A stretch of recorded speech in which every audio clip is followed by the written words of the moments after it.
Hello, everyone.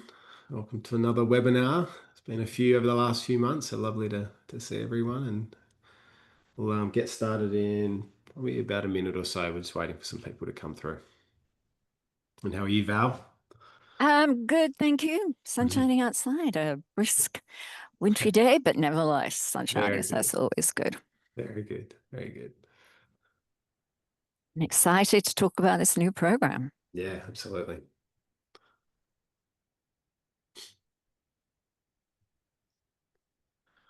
All right, I think we might crack in. So, look, welcome everyone. Thank you for making the time for the Crucial Teams overview. You probably would have seen if you follow Crucial Learning or you follow Crucial Dimensions on LinkedIn, you're probably seeing more and more communications about Crucial Teams. It's been in play over in the US now for a couple of months. Valerie's been across that as well, and a few of those things in the other regions. And so far, the feedback's been really, really good. And we're really excited to kind of share that with you today around really an overview of the program. Valerie, just so you're aware, is a master trainer of ours, so does a lot of our certifications, but is the only person who's certified in Australia to deliver crucial teams at this point. So really, really happy to have Val. She's dived into this over the last number of months and really got to understand it, meet lots of people through the network within Crucial Learning and how they're positioning this.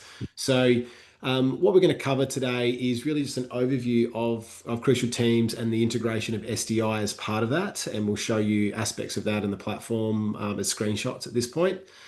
Take you through the actual curriculum of what's going on in the program, and then we'll have question and answer at the end of the program. So please, if you want to put any questions, put them into the chat. We will navigate that throughout the webinar and answer what we can through the time.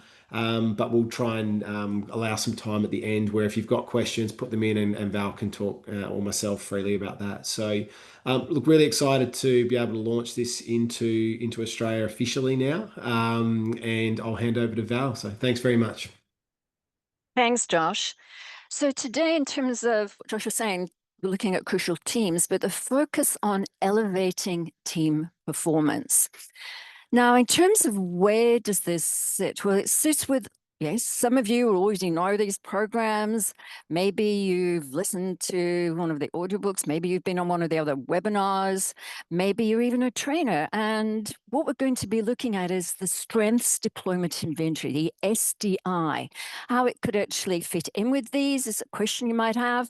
And I would say it does. But to give me an idea of the people that are on today, what I'd like to know is, who is aware of these programs? Who's a trainer here today? So I know I can actually answer those questions or think about you specifically.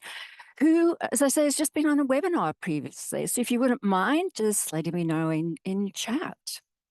And as this goes on, I would like, if possible, for you to, yeah, let me know some of the responses by when we're looking at videos.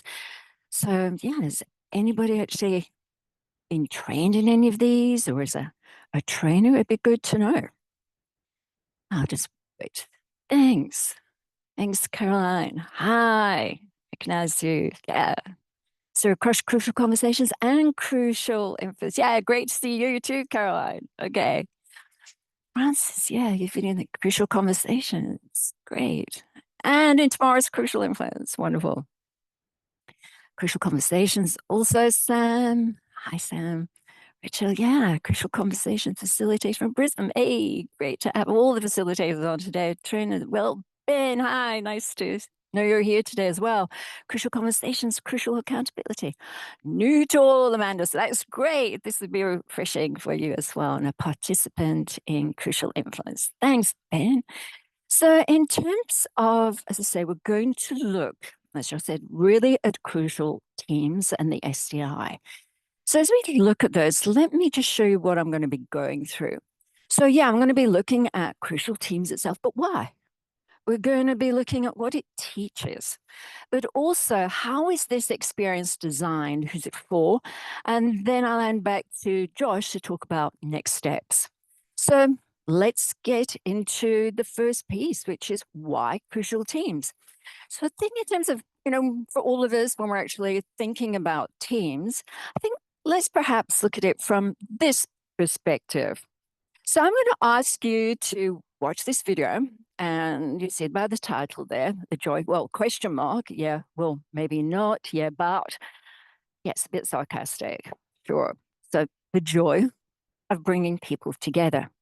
So what I'd like you to do is to watch and listen to these four members of a team who work together. And as you listen, they're going to tell you about what they believe they bring to the team. What I'd like you to do at the end of it, and think about this, is what do you predict will happen for this team? So let's watch. It's important to me to take the time to get things right. We gotta follow the process and ask the right questions. The best results come from thoughtful analysis. You've heard of analysis paralysis, right? We can't accomplish anything if we overthink every little detail. Success is about making decisions and taking action. Seriously, it seems like there are people that just like to hear themselves talk. I think best out loud. And I think the team works best when we get in a room and talk things through. I want to hear from everyone because that is how you make good decisions and get everyone on board. For me, it's not about consensus, it's about the system. Success comes from setting a solid system and everyone following that system. Okay. So let me know in chat, what do you predict for this team? Really good. Yes. Some of you're putting that into chat. You might be thinking, yeah, this reminds me of my team or a team that you've been on in the past. Frustration, Rachel. Yeah, frustration, all four of them. Yeah, imagine the meetings, potential conflict. Absolutely, frustration. No agreement, stagnation. Yes, and Caroline's a potential conflict. Yeah, and Sam also conflicts. Yeah, all of those are possible. Absolutely. Now, for you, as I say, you may be thinking, well, it's going to be a bit of a challenge. And yes, it could. And maybe it is reminding you of some other scenarios for yourself in the past, or yeah, maybe now. I hope not. But the thing is that for all of us, is that when we look at this, is that there can be a problem, as you've just pointed out. And that is when different personalities, different styles come together, that hopeful collaboration all too often becomes friction-filled failure. I'm just going to repeat that last bit, and I want you to think about it for your team. That hoped-for collaboration all too often becomes friction-filled failure. So with that, again in chat, as you consider your team, in what ways can you relate to maybe not the present team, as I said, but maybe a team that you've been in the past? Maybe it's a team that you're witnessing rather than you've actually been in. In what ways could you relate?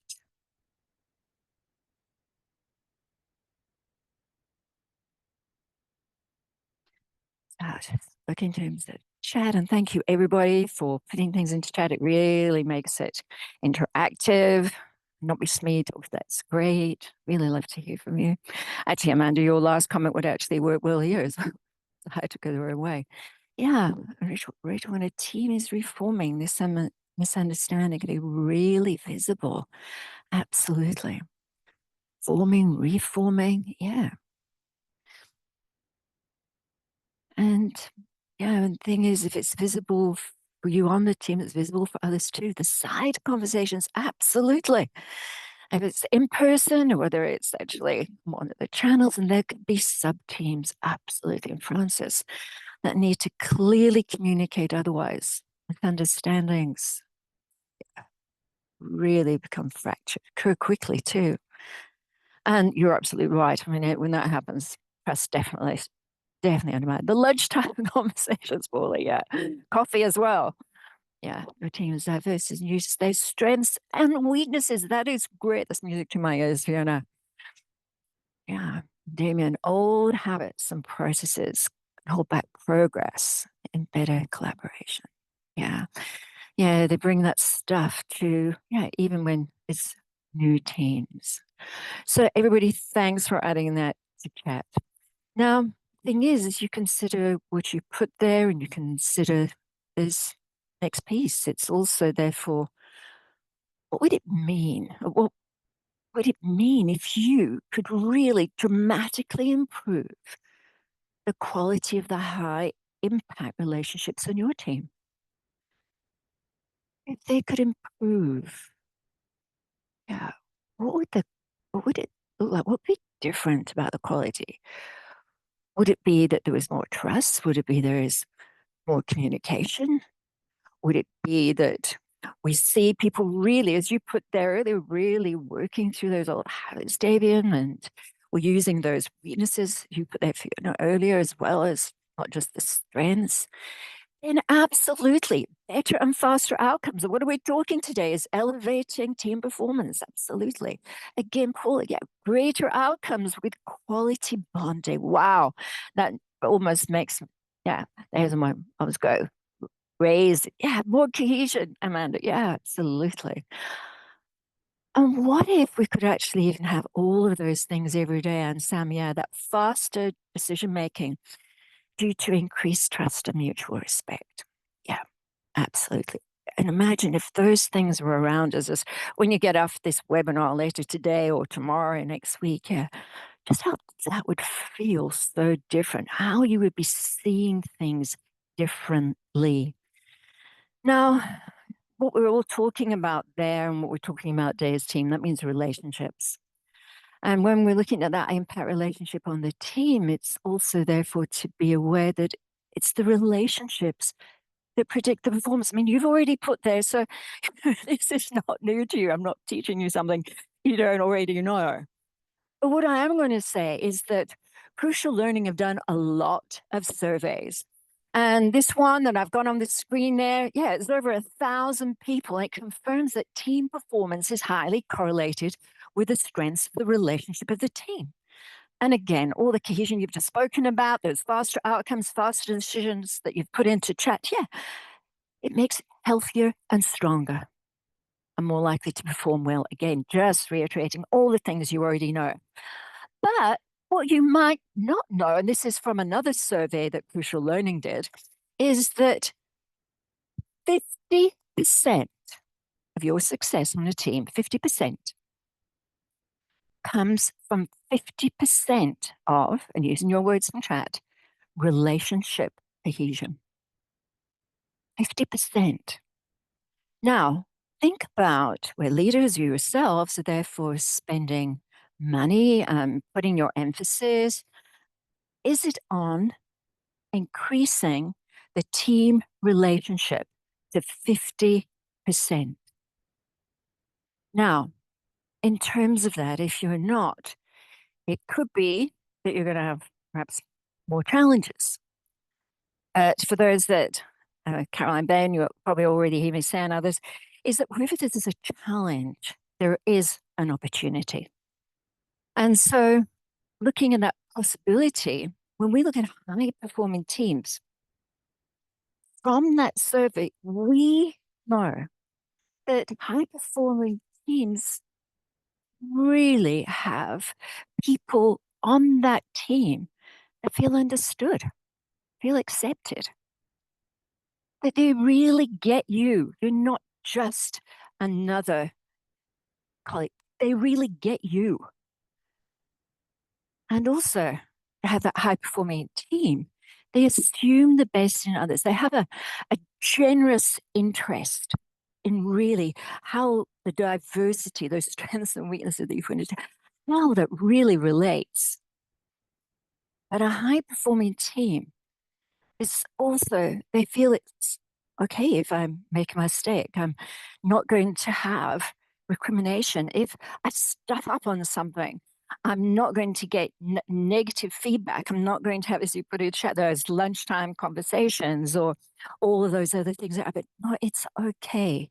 Why? Because they understand what my intent was on this. And those who've done crucial conversations, yeah, as a high performing team, intent is really, really core here. And can openly express opinions and resolve friction. So even when there is conflict, again, they know from that intent that it's not about the individual. There's something else going on.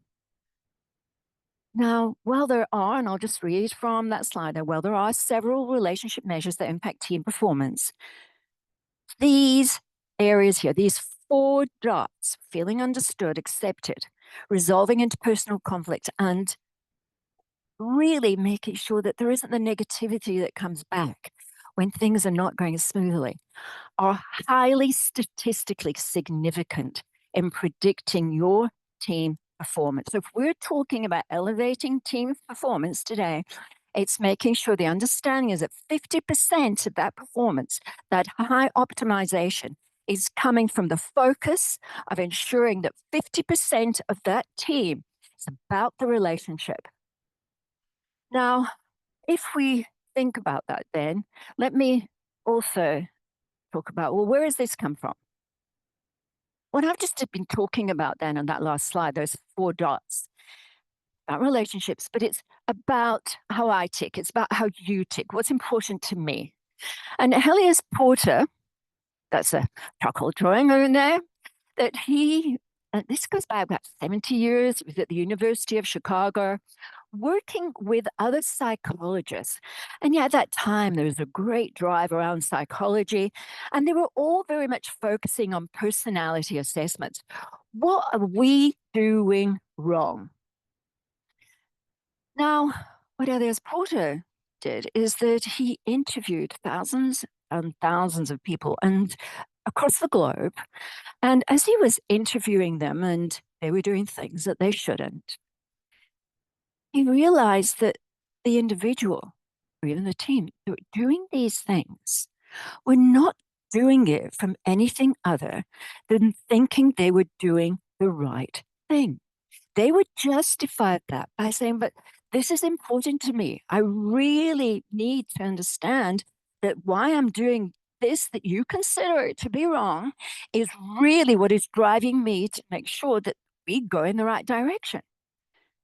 So what he's finding out is that even when people do things wrong, is that it's about their motive, their intent.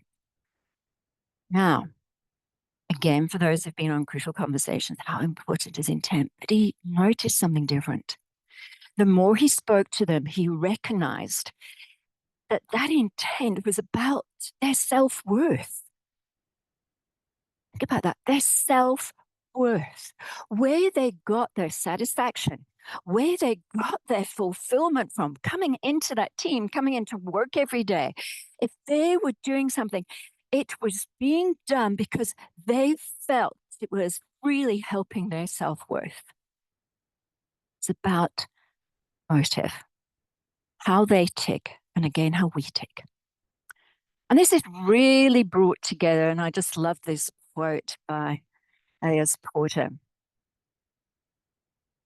The more aware we are of what makes us tick, hold up the mirror, really be aware of why are we doing what we're doing? Where are we getting that self-fulfillment, that worth from? Then the more aware we are of what makes others tick. We see them through a different lens.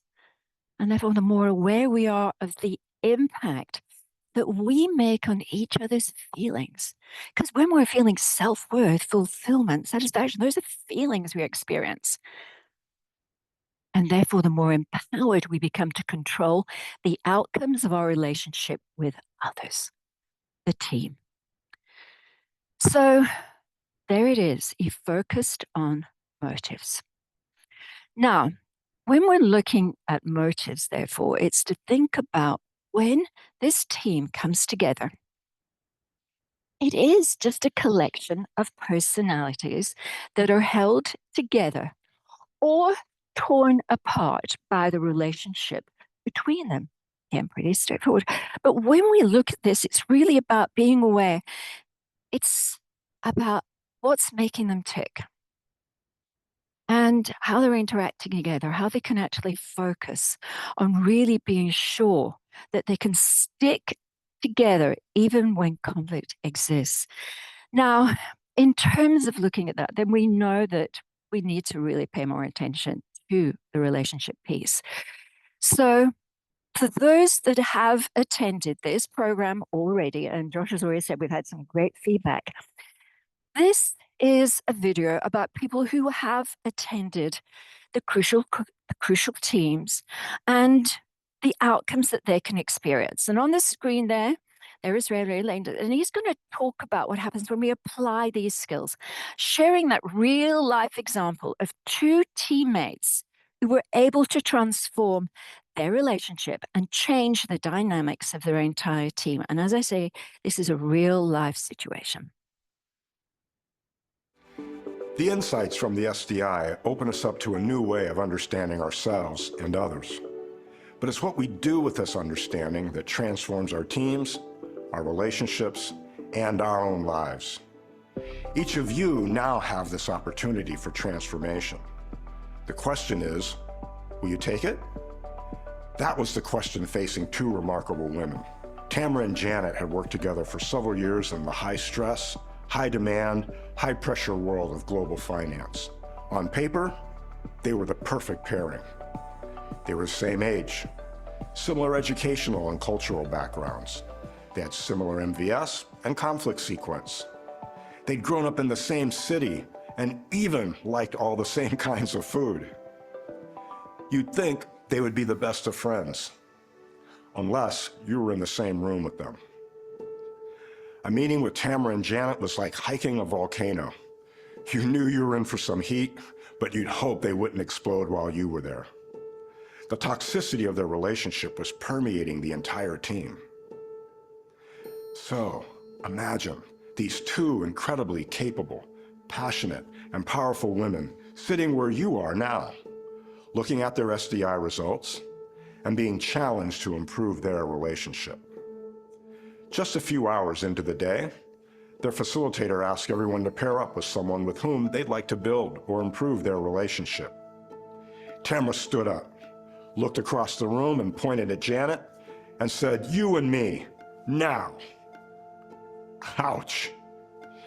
Tamara might as well have called for fencing swords. And Janet? Challenge accepted. She gathered her papers as if they were armor and marched out of the room, followed by Tamara. 30 minutes passed. Then an hour. What was happening with these two? A second hour passed before they returned to nervous glances and palpable curiosity. Both Tamara and Janet looked completely at ease and gave an assuring nod that everything was okay. Something remarkable had happened in those 2 hours, something only the two of them could explain. As the class concluded, Janet approached the facilitator and explained in more detail. She mentioned that before this class, she had been planning to leave the organization very soon. Things had gotten so bad between her and Tamara that she was ready to walk away from a 20-year career she loved. The conversation that day between the two of them had started out pretty rocky. They had a lot of things to say to each other and about each other. But just when the conversation was going to end in an insult contest, they came back to the questions about values and worth and conflict. As Janet really began to listen to what Tamara was saying, Janet realized she could have said all the same things about herself. They were so much alike that when they saw each other, they saw themselves. And you know what? They discovered that behaviors that were hardest for them to tolerate in the other person were the very same behaviors they hadn't been able to accept in themselves. Janet and Tamara's conversation changed the course of their relationship, their team, and their careers. They started with the same insights that you now have. They wrestled with the implications of what it meant to open yourself to knowing and being known by another person. And in that process, they found something remarkable. They found greater acceptance and appreciation for each other and for themselves. This acceptance and appreciation transformed their relationship. And now, it's your turn. So when he talks about your turn, is that everyone will have that opportunity to really work with people in crucial teams that either they want to improve the relationship or you're just not getting on. So you get that opportunity to really make it so personal. Now, if you do want that kind of success, then yeah, it's very much about making sure that you go through the program, you're going to use the SDI, talk about the MVS, and I'm going to talk about those more. But let's look then in terms of the program and what it offers so that you do and can have the opportunity to reach what they reached. And so to do that, I'm now going to look at, well, what does the course teach to get to that outcome? So you heard Ray speak very much then about the SDI, and we're going to use this throughout to embrace a new view, to build a better team. So these are the 5 modules, the 5 lessons that we will go through on crucial teams. The focus is really going to be on the 3 that are highlighted there. Really get a good grip of your motives. And I have to say what you think it is. When I looked at myself and I got this, I thought, oh, that can't be me. But yeah, the more I actually started to learn, I thought, yeah, that is something that I actually really been getting fulfillment and satisfaction from without even knowing. And I've done, like you, probably so many other different assessments. But again, it's getting that generous view of other people. You put diversity into the chat earlier. Yeah, it's really understanding, no matter what kind of diversity we have, is that why are people doing that understanding? Why are people doing that and get that understanding? And we call it a generous view of other people, really being curious, not judging. Getting a deeper view of strengths, because what we look at in terms of the SDI and the MVS, which Ray spoke about, is what are those strengths that we use? But also then discovering a clearer view of conflict and then a new view of teams. Now, I'm going to go through some of the specifics then around this, some of the things that Ray mentioned.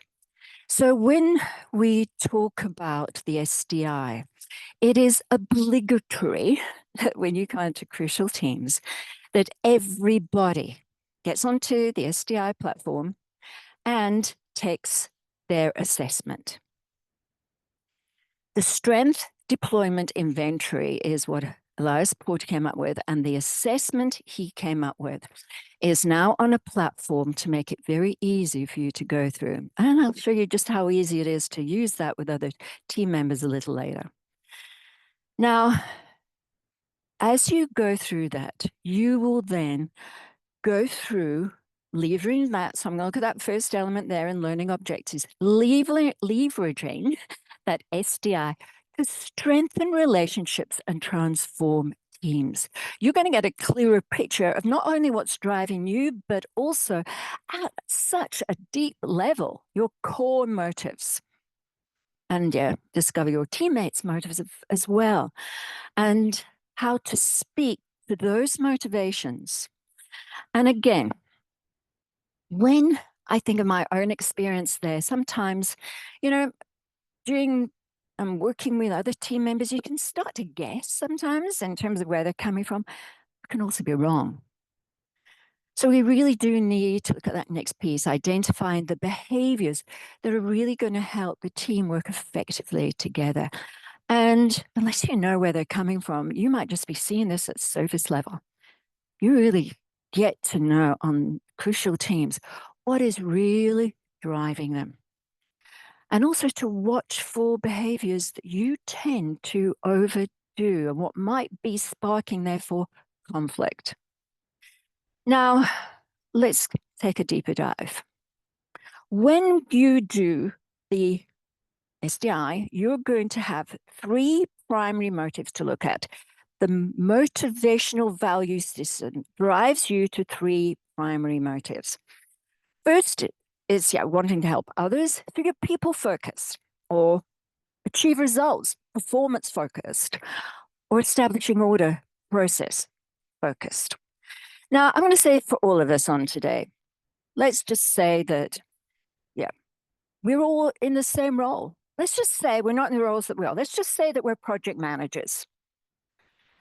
that for each of us, we might come to this and then think, what really, really I love about my job, what the reason I'm doing this, the reason I turn up, the reason I stay when things are not going as well that I like, is because I'm people focused. I really want to help people. But it could be that for one of us or more of us, that it's about results. We really get this job. We really love this role of a project manager because of what we're achieving, the accomplishments it brings not only to me individually, the team, and what I believe is the organization as well.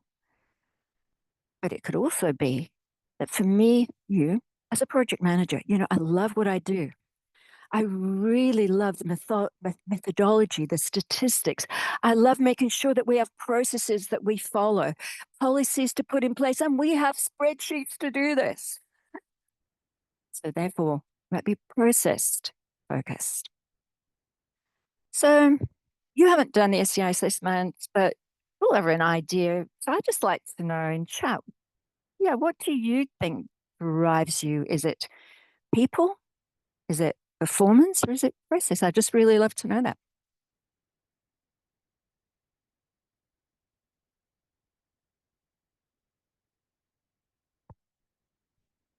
And if it's a mix, tell me that too. People and performance, Rachel, right.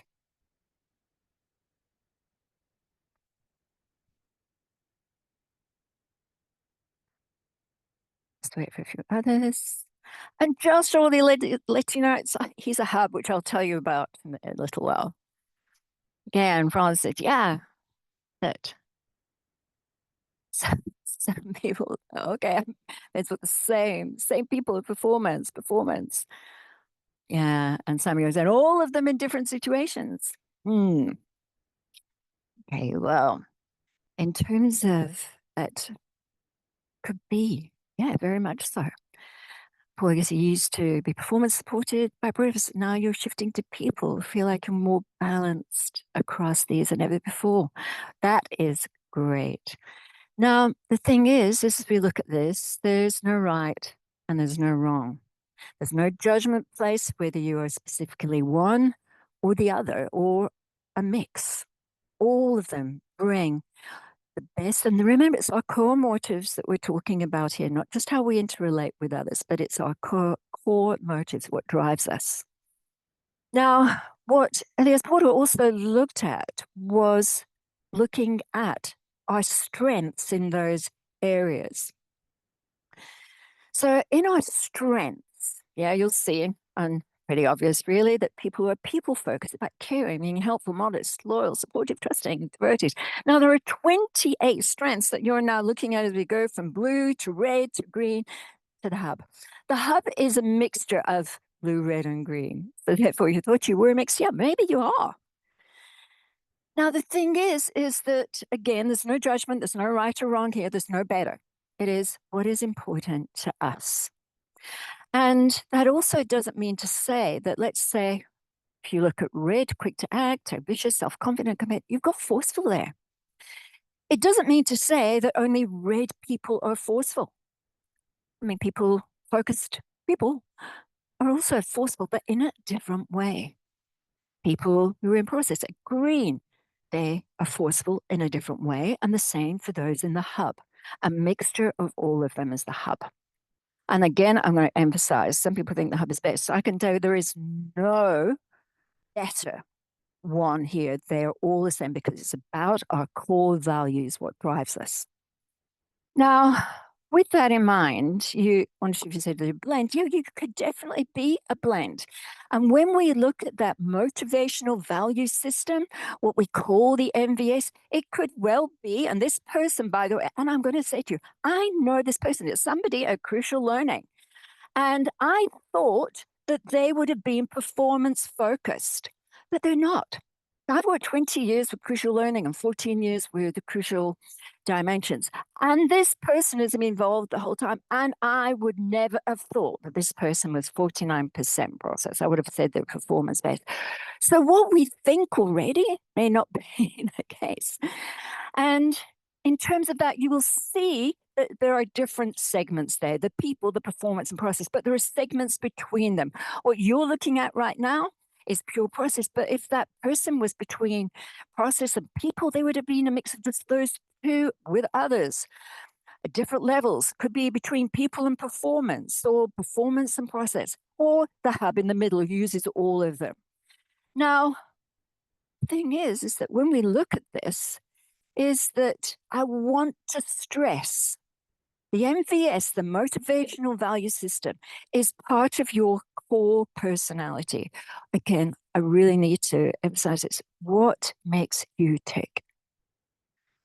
And it's generated from a whole life perspective, not just work. Yeah, in terms of work, we may apply it in different areas. It's about a whole life.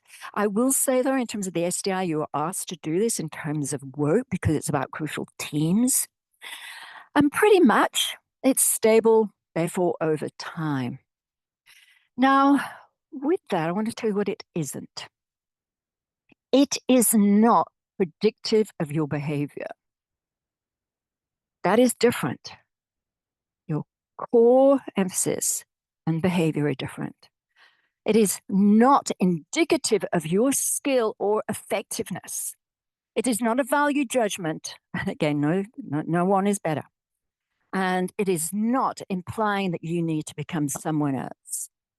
It's about how you can really get to know your strengths and also be more aware of what's driving you, what makes you tick. And so, in terms of making you tick, it could be that you've realized that one of your strengths, you might be overdoing a bit. And therefore, to understand when you are driving that strength, you're using it maybe too much, you could end up with individuals being frustrated, irritated, or in conflict. So therefore, we look in terms of making sure you rethink your perspectives about other people that are pushing you into conflict, and making sure that we know that those sources of personality don't go into conflict. Because why? You'll have an idea already up front. And just think about this. If you already knew up front that when you go into a really heated discussion that could turn into conflict, you knew how others are likely to respond, and you knew why. Now, that would help us, therefore, to see our team, even under conflict, in a totally different way. Now, to do that, let me take it a step forward further. I've just said you could be doing one of those strands that I've just gone through too much, maybe with the wrong person, maybe in a context that is not helping you. Now, in terms of that, yeah, loyal is a strength you may have, but in a certain situation, you may be blind to or choose to be blind to what's going on. Self confidence could become arrogance because you're really pushing that confidence in certain situations. Methodical, rigid, sociable, even intrusive. Now, with that, those 28 strengths. Now, again, you haven't taken the assessment, but if we look on the left hand side, though, those are our strengths. But let's look what can happen when we overdo them and what they could become. So I'm not asking you to put this into chat, but if you'd like to, I'm really interested in terms of knowing where do you think you might go to if you were to overdo what might be one of your strengths? And I don't mind sharing with you that, yeah, one of my strengths is sociable. But yeah, I go to possibly maybe intrusive. I never even thought about that previously. I could also be quick to act, which is a strength I have. But it could also be seen as rash. Now, in terms of just those two alone, imagine I'm going into a team meeting and I'm overdoing just those two strengths and I'm coming across as rash and intrusive. I am really not helping that team relationship. I'm not helping the cohesion there. So I noticed nobody's put anything there, and I'm absolutely happy with that in terms of chat. You didn't need to. But it is for you to think about that. Now, in thinking about it, though, let's then just be aware of what is conflict, therefore, in crucial teams. Conflict in crucial teams is feeling threatened by something you care about, whatever it is. your goal, could be value, could be others. And just the two that I've just described could just be mild irritation, frustration, but also it could be the termination of a relationship. And what the SDI, the MVS, and it is such an important piece comes and shows you is how we actually use our strengths and in what order when they're overdone. What do we do and how we do it? And that is in stages. Now, when we look at conflict, therefore, we are looking at in conflict, there are 3 stages, and each of those stages would align with one of your motivational strengths, but overdone. What is pushing you into conflict would be the first stage. Now, when we're in conflict, to begin with, it could be, yeah, we turn up, so it's us. You turn up, the others are there, and we've got this problem, this issue. Now, what happens in conflict, and we see this as we go through our assessment, is that second stage is that we still have ourselves, we're there, we still have the issue, but now forget about the others. It's really myself, so narrowing that second dot, that, yeah, we lose sight of others. And then the problem when we move into stage 3. And in stage 3, that is when conflict becomes more intense. We become fully self-protective. And again, all those that have done crucial conversations, you know that we often talk about, therefore, going into silence and verbal violence. We talk about what's driving that fight or flight response. That's where we are in stage 3. Now, to give you an idea of what you might therefore discover, I'll share mine. Not that, yeah, might be awful. Nevertheless, I know that when I'm in stage 1, I go to analysis. I start analyzing what's going on, why they want what they want, what the problem is, etc., etc. But then, as that conflict starts to intensify, and again, I'm not just talking in terms of professional, but also personal, is that, yeah, I've still got that problem there. But now, yeah, it's narrowing. It's about me. But then I'm focused on the performance piece. I'm really pushing this through. And as it really narrows and it becomes intense, what happens to me is that I become accommodating people. And you can see that in different ways. And when I've had to now reflect about past relationships, I really think about how I've done this. In some instances, yeah, I've done that. And at the very end, I thought, well, stuff you. I don't want to know anymore. You know, if that's the way you're going to go, fine. Or it could be I've walked away. It could be I've had enough of this.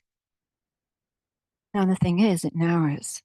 When we know that about ourselves, but when we also know that's what's happening with others, we can start to see that in meetings. Now, I want to make sure, therefore, that you also understand what is the kind of experience you're going to have, how's it designed, and who's it for, obviously, as for teams. But let's take a further look. For those that have attended the crucial conversations, crucial about accountability and the influence, the programs that you've mentioned to me today, you'll know that we've got the learner guide, but you will also have the SDI platform for you to visit on an ongoing basis, not only on the program, but continually. Now, oops, that one flicked. Let me just go back. That means that you have got access. Now, this is a team. Let's say that this is in a crucial teams program. You will have the opportunity to discuss with one another your SDI, which means what are your strengths? What is your MVS? What do you do when you're in conflict?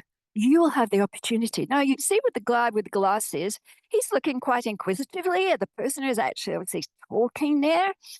Maybe he's got a bit of a shock in terms of what she's saying. The person next to him, the blonde, then, yeah, she's looking and saying, yeah, I know that, sort of nodding. But I would say the guy that's closest to us on the left, he's sort of looking and saying, yeah, maybe a bit inquisitive. And the thing is, what are we talking about here? We're talking about curiosity. Again, for those on the programs that you've already been on from Crucial Learning, you know how important curiosity is. Curiosity without judgment. And that means we need to listen. We need to empathize. And that is where we take that generous view of others, really discovering what's making them tick, not just a personality assessment, but what really makes them tick. What is important to them? What's driving them to conflict? Now, again, for those who've been on the program, you know we have 11 on the, so you'll know we have a lot of videos on all of the other programs. And why? Because it's important. On this particular program, we'll have 11 videos.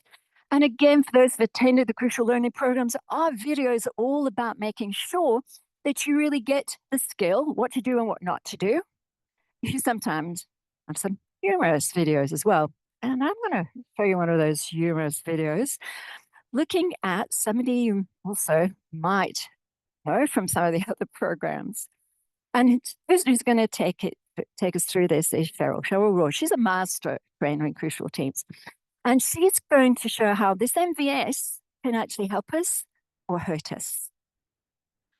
And I'd like you to think about what is the line between personality types as helpful insights versus limiting stereotypes. And maybe tell me that afterwards in chat if you don't mind. But it is to remember, yeah, we're not dots. So let's look at this video and let's just make sure we understand that what the MVS is not, what the assessment is not, what we don't want to occur. So let's take a look. We've spent the last 50 years studying personality. Everything we've learned points to this truth. People aren't dots. While the SDI can help you better understand yourself and others, it's not a secret decoder ring that gives you complete knowledge of other people. The challenge is sometimes we feel like it is. Meet Lonzo. A few months ago, Lonzo was sitting where you are right now, getting some great new insights about himself and others. The MVS is a game changer. No surprise, I'm a hub, which even though they won't tell you because it makes everyone else feel bad, the hub is the best one.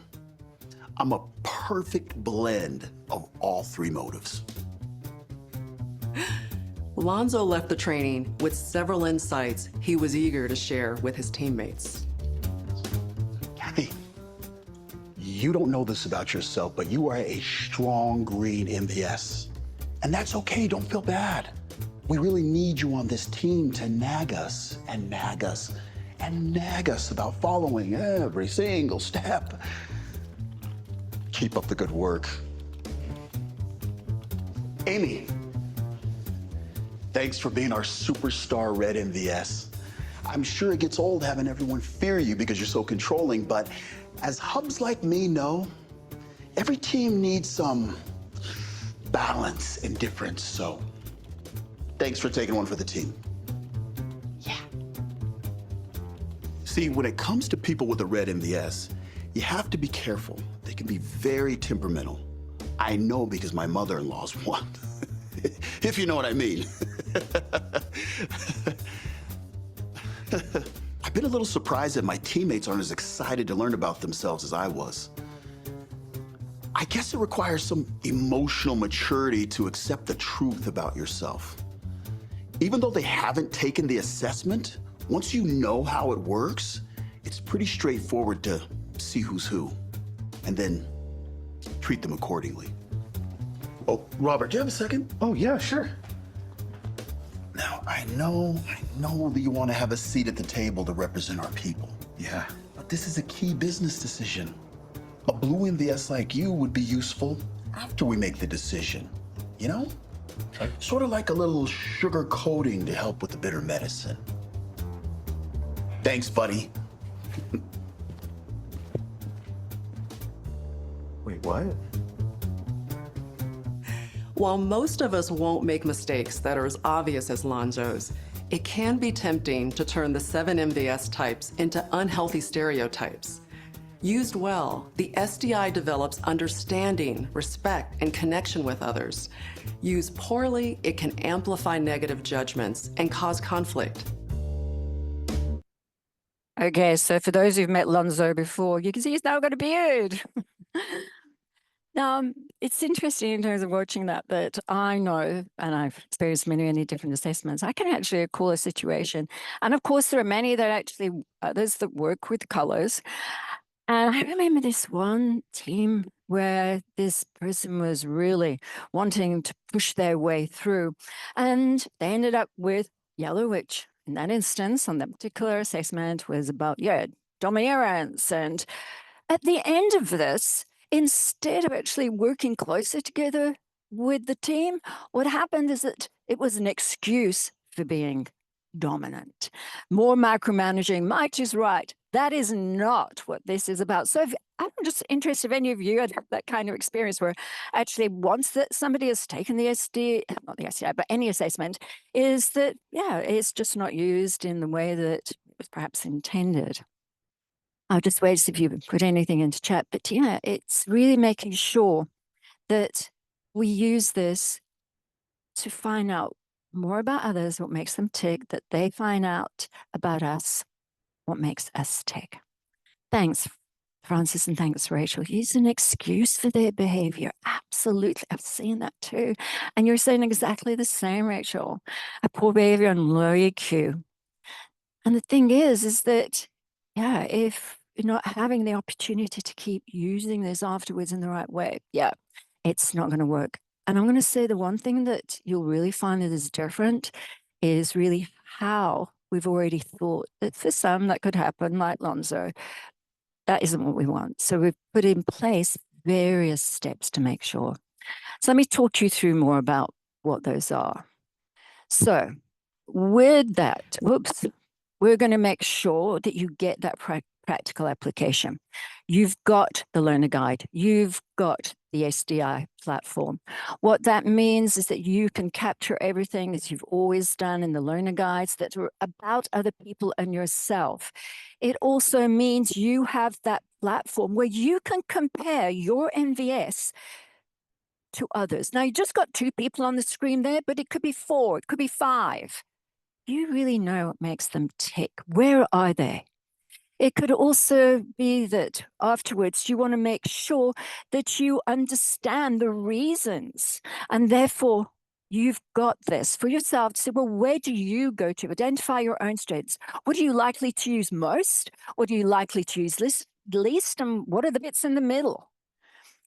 It's also letting you know that as you use this platform more, it's giving you the team's MVS triangle, where they're based. And I'm going to say, if you just look at that triangle, you haven't done the assessment, but it is not too difficult to understand that if this was a sales team and they had lots of people in process and very little in performance, maybe that's something that they should be looking at. Now, with that, it's also therefore to be aware of what is our portrait as a team. What are the strengths that we bring together and not? Now, you will also therefore have an opportunity to understand where you and others go to in conflict. So in this, you wouldn't be you can see you're in error. Now, when we look at this, it is really important when you're looking at conflict, because if you are in a team meeting and you see conflict rising, you already know beforehand where a person is likely to go.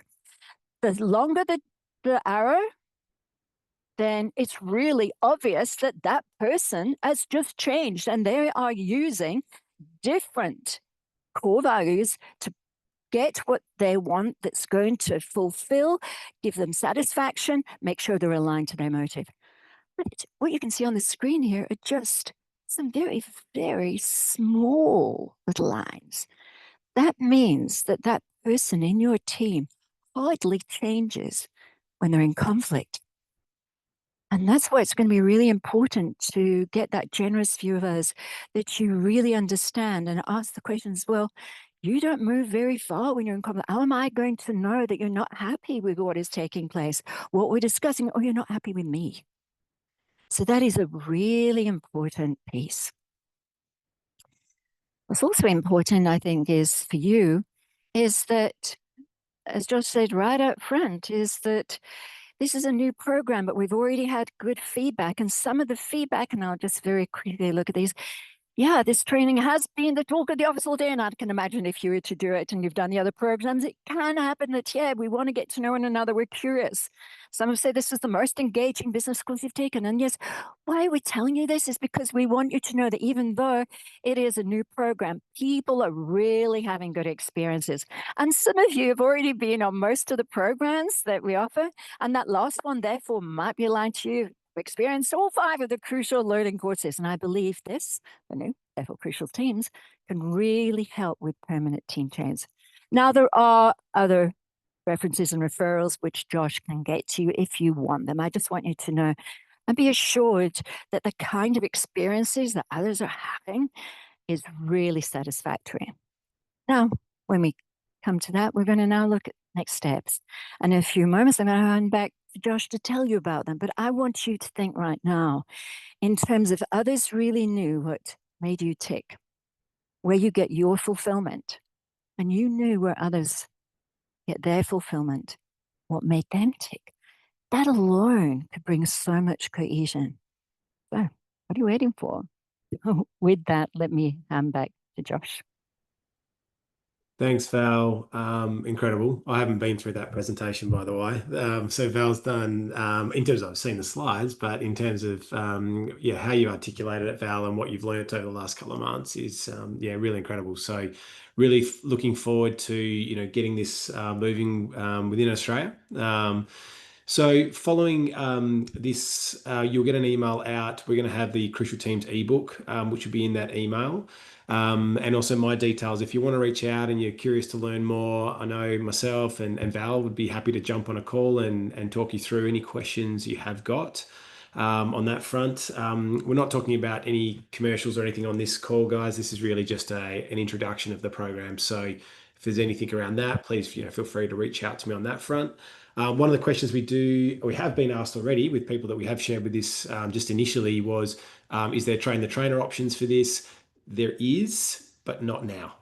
So I believe, Val, you've spoken to the US team as well as myself. Yeah. It won't be till probably early part of next year at this stage, Correct. of which Val would be part of that process anyway, as many of you have been trained by Val.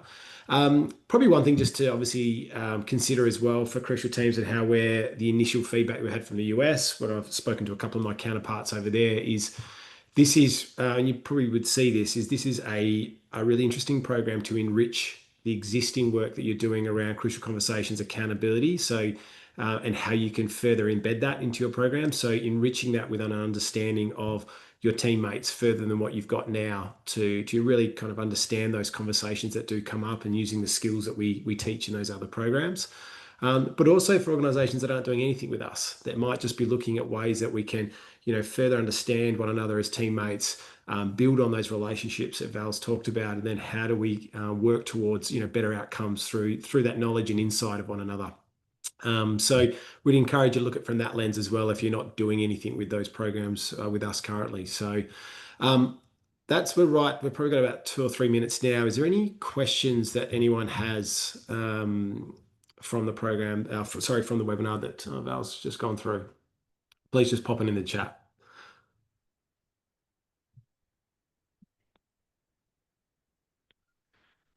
And if there's none, then that's well done, Val. Job well done. Well, let's just wait. Yeah. In terms of timing. Oh, there we are. You see, Rachel, great.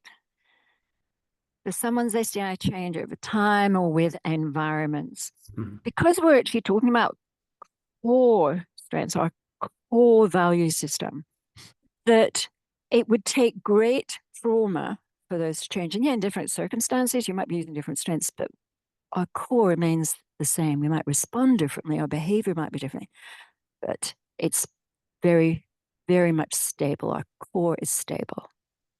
I think the crucial learning team use that analogy of a buoy in the a buoy in the ocean, where your motives are the things that are anchored, and the buoy just changes, and that's your behaviors sitting on that top over time. And I think it's just a really good way of how I've looked at it from an SDI perspective, that those motives underneath have really been ingrained over a long period of time through this. And taking what Josh is saying is that, we don't see what's under the sea unless we analyze it. We only see what's above the surface. Yeah. Okay. No problems. Look, we might, we're right on time, so we're a little bit over time, but no worries, Caroline. Thank you for that feedback. Thank you, Rachel, Thanks, as Caroline. well, Paula as well. Thanks, Paula. Hope you enjoyed the session. You'll also get a recording of this, so we'll send that out in the email. But have a lovely Tuesday. Thank you for making the time, as always. We've got Emily Gregory's next webinar is coming up, I think, next week, which is around accountability. And then we've also got one around Gen Z and crucial conversations in July, which you'll see as well. So plenty of great content coming up. So thanks, everyone. Really appreciate your help and appreciate your attendance. Thanks. Thanks. And lovely seeing you, some of you again. Lovely meeting some of you. Bye. Okay, thanks. Bye.